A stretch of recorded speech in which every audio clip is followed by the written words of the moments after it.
Hi, welcome back to Wallflowers. So today I'm making old-fashioned leek and potato soup.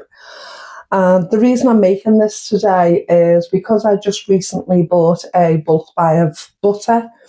I had to shuffle things around and basically play Jenga in the in the freezer. So a couple of things had to come out. And these two bags of leeks are one of them. So each bag of leeks here is one whole leek, and they've been sitting in the fridge for 2 days, and it's time for me to use them up. So leek and potato soup, what better than to use them up? It's filling, it's a winter warmer, and it's going to taste absolutely fabulous. Me and Mr. Wallflowers really enjoy it.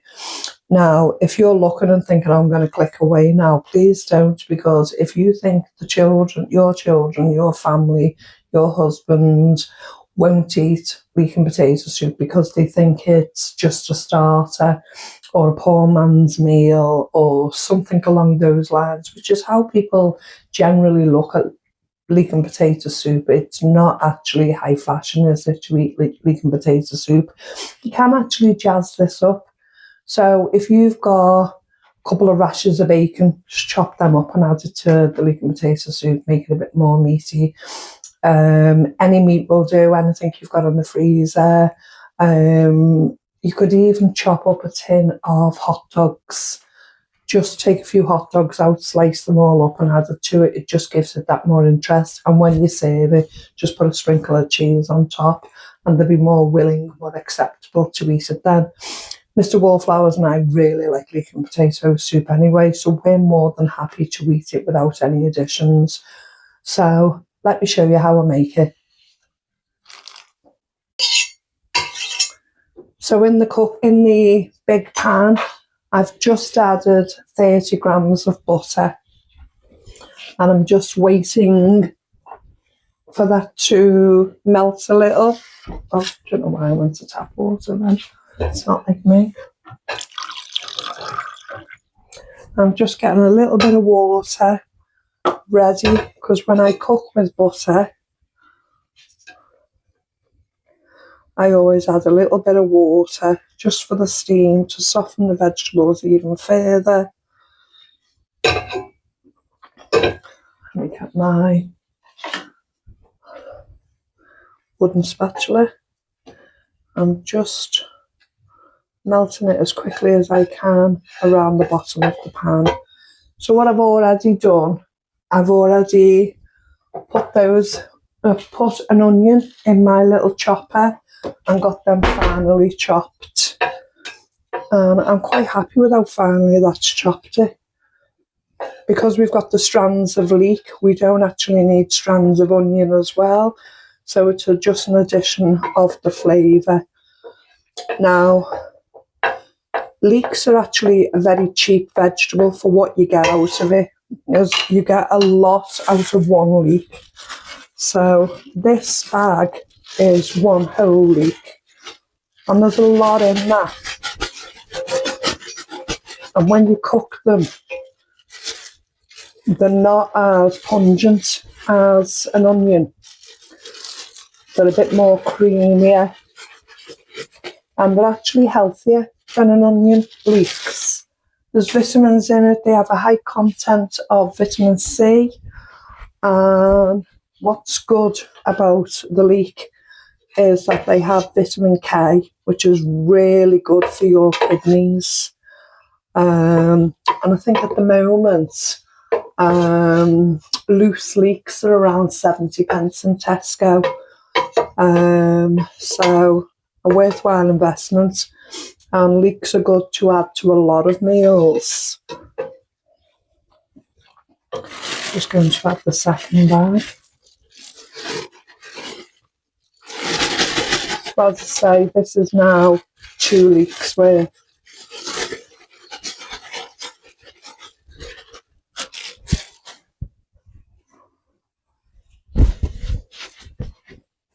In with 30 grams of butter.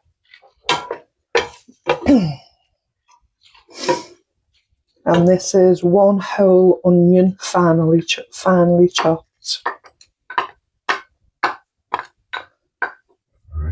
Finally, I know, yeah. No tears because it was done in the chopper. And they'll just mix together nicely. I'm done with butter rather than oil. I've managed to do that because I bought them at a low cost. But you can use any oil you choose.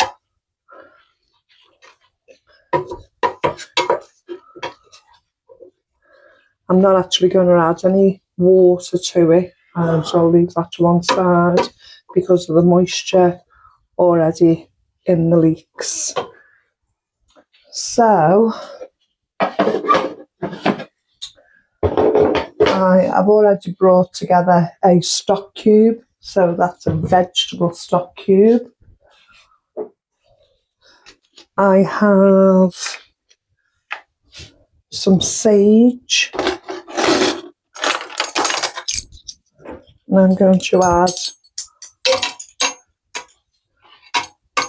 just under a tablespoon of sage. I'm adding that straight in to the leek and the onion, because you have to cook your herbs off substantially as well, otherwise that's when you get that woody texture in a soup. If you choose to leave putting the herbs in till last, I can understand it with something like basil, etc., but most herbs, if you put them in at the beginning of cooking the meal, you'll actually get the better results.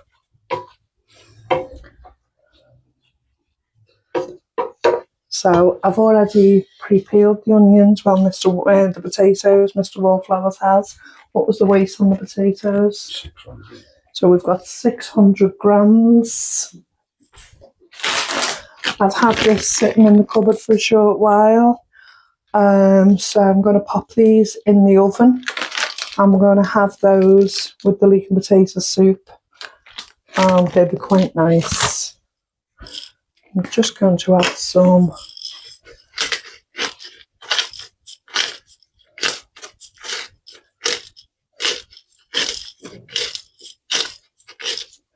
black pepper.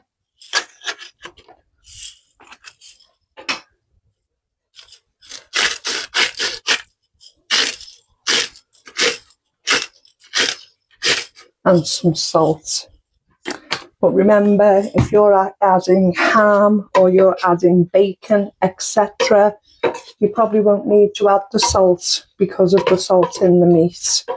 So just be careful, you don't want to add salt in twice. But that trick of cutting up the hot dogs and adding it to a meal, I used to do that quite often when the boys were younger. It's a thrifty little cut. And it expands it to a full family meal and something that they'd be willing to chomp into. So, you know, we see meals like this and we see it just as an older person's meal, etc. It's not. It's a lovely, hearty bowl of soup. Everyone loves soup, whether you like it chunky or whether you like it totally smooth. It's to each and everyone's discretion, you know. But everyone loves a bowl of soup. And this time of year, this is exactly what we need. Sorry? You could even put corned beef in it, that's right. You could add anything you wanted to it, really. Or just leave it alone like we are today and just have as is. You can already see the butter going like a creamy texture, a creamy colour. That's the leeks and the butter together.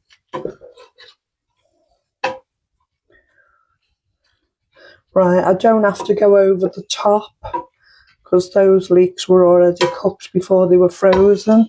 If yours aren't and you're starting off with fresh leeks, then just wait at this stage until they're more translucent and look near enough like mine do, soft. I'm going to add the stock. I say this is just vegetable stock. Make sure I get the last bit out the jug. And now I'm actually going to pop the potatoes in. And that's everything. That's everything in the soup that we need. So just give it a stir around.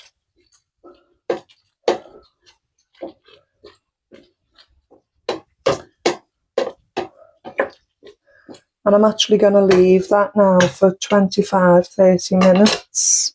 Turn the temperature up slightly.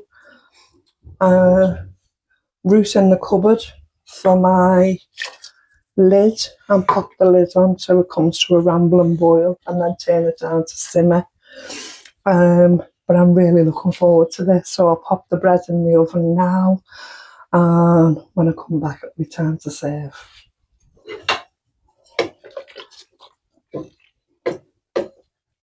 Okay, so the soup itself has finished cooking, and I'm just going to take the stick blender and I'm going to pulse it down.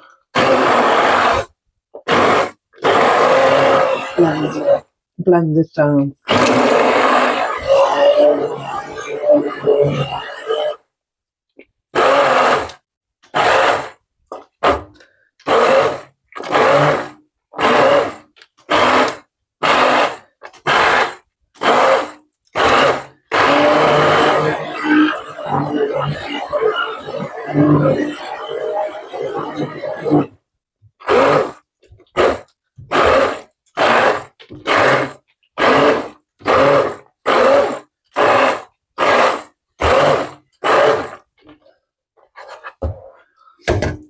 And although I've blended it down, I've still left some texture to the soup. Just lift it across. The bread's baked and I've just buttered them ready to dip in our soup. As I say, you can add meat, you can add a cheese topping to this soup.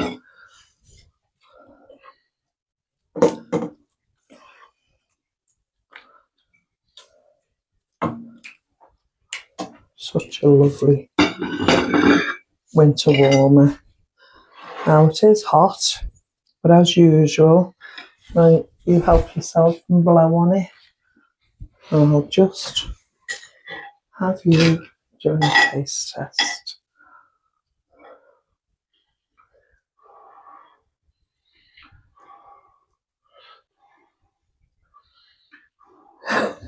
Really hot.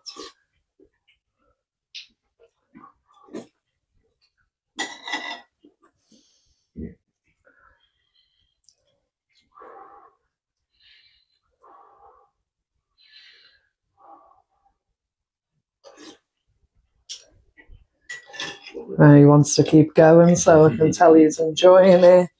So the result is a little bit more black pepper. Yeah. Okay, that's amazing. Right, as I say, it is hot.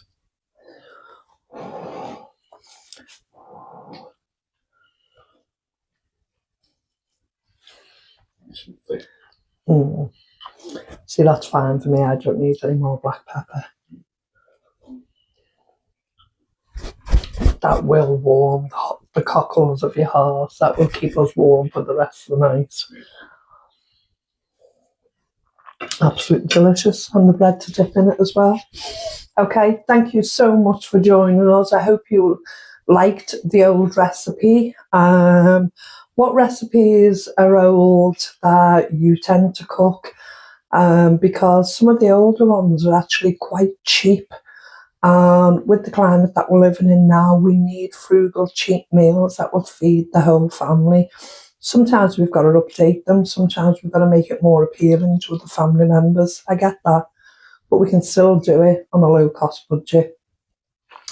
Thanks for joining me today. Please take care. Remember you're loved. And I'll speak to you soon. Bye-bye.